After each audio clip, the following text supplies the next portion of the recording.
The issue is not the election. The election is a battle in a war.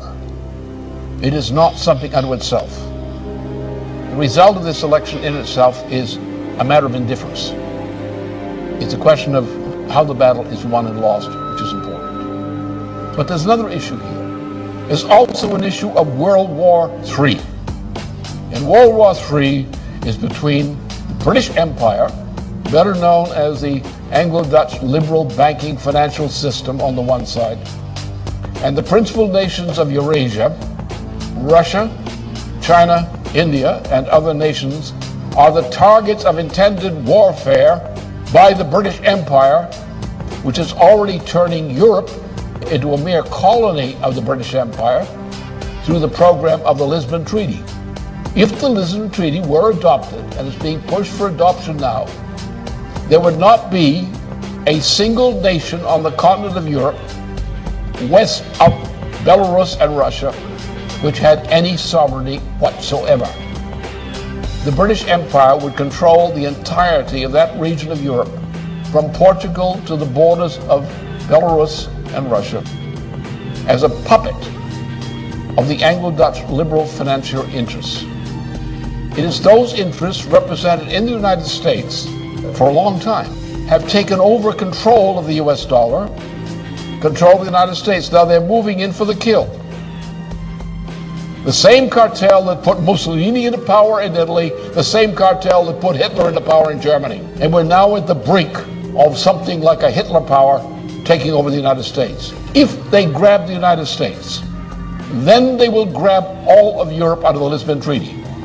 If they control the United States and the parts of Europe under the Lisbon Treaty, then you will have an actual fighting war emerging on this planet.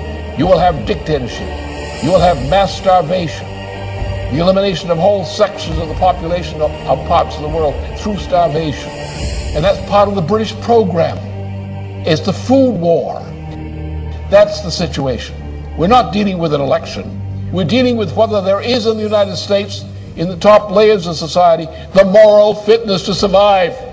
And so far the vote is in the leadership of the Democratic Party and the Republican Party, neither is morally fit to survive. They're as unmorally fit to survive as the people who backed Mussolini and backed Hitler back in the 1920s and the 1930s. And if we allow this to happen, we will get the same kind of treatment that the victims of Mussolini, Hitler, and so forth suffered. That's where we stand. We have to win this war against that evil empire.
Now, for a number of months now, there has been a worldwide food crisis caused by many things, by the financial policies, various kind of management deals, by the WTO, which ought to be eliminated, by the promotion of biofuels, which is destroying food supplies.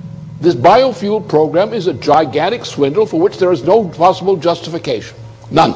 The justification comes out of the World Wildlife Fund of Prince Philip.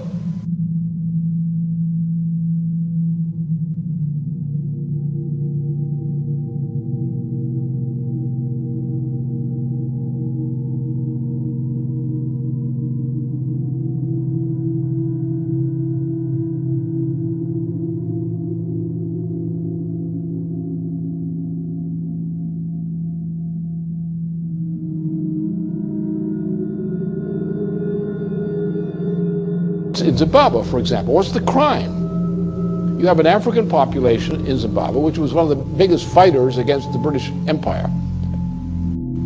They're not allowed to develop their own territory because London, by various mechanisms, prevents them from doing so. And London uses the farms it allows to prosper in former Rhodesia to feed the populations of Britain.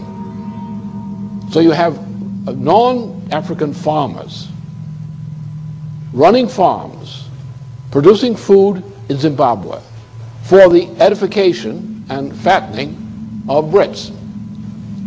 But the rest of the population is inhibited in any attempt to develop. What they've done is they've taken industries, manufacturing industries in particular, agriculture in particular, and countries which were good agricultural producers or good manufacturing producers have been stripped of those industries. Those industries have been taken to populations where the lower 80% of the population is illiterate. So you have colonies of manufacturing in countries in Asia, Africa, and so forth, South America, where the people, the 80% of the population, does not participate in the economy. You have areas which used to be food-producing areas which no longer produce food. Because what you're having is a world dictatorship under the name of globalization, better called the new Tower of Babel, in which the cultures are being destroyed as the United States is being destroyed, as Germany is being destroyed, as Italy is being destroyed, as France is being destroyed, and the attempt to make war on China, India, and Russia. And that's the intent of the British Empire. Nothing less than the destruction and breakup of China, the breakup of Russia, the breakup of India. That is the policy of the British Empire now. This is what the game is.